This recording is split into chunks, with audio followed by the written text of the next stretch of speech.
Hi, everyone. In our last chapter, we read about Dee Dee, and Dee Dee's favorite class in school was recess.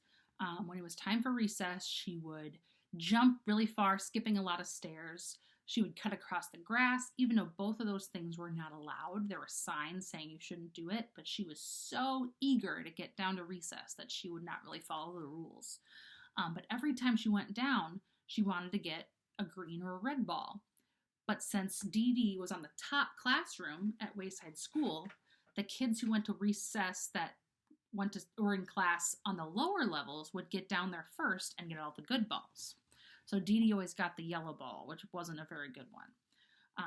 And so she's like, I have a plan. She had a plan. So then one day she took her cream cheese and jelly sandwich and she smeared it all over her face, and she had shredded cheese and she hung it from her nose.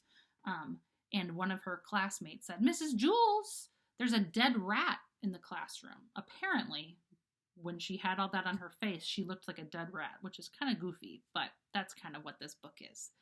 And Mrs. Jules said, get out of here right now. They needed the dead rat out. And so she got to go to recess early.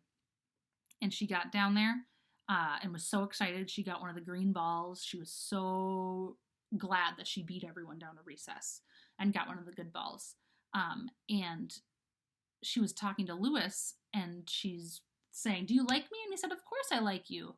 And she's like, you're my best friend. And he said, oh, great. I've always wanted to be best friends with a dead rat. So she looked like a dead rat in order to leave and go to recess. But she forgot that she still looked like a dead rat, and so Lewis thought he was talking to a dead rat. Another goofy thing. So that's what our last chapter was about. Our next chapter is about DJ. DJ skipped up the 30 flights of stairs to Mrs. Jules' room. He was grinning from ear to ear, from nose to chin, from here to there and back again. Hey, DJ, Todd shouted. Glad to see you. Todd was a pushover for smiling faces. Mrs. Jules heard him. She began to write Todd's name on the blackboard under the word discipline. But when she saw DJ smile, she put down the chalk. Good morning, DJ, she said. What are you so happy about? DJ grinned and shrugged his shoulders.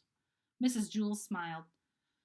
Damien looked at the smile on Mrs. Jules' face, then at Todd's, and finally at DJ's. Then Damien smiled, too. His smile was almost as big as DJ's. They were best friends. Once they saw the two of them smiling, the rest of the class couldn't help but smile. Rondi had a very cute one, due to her 2 missing front teeth.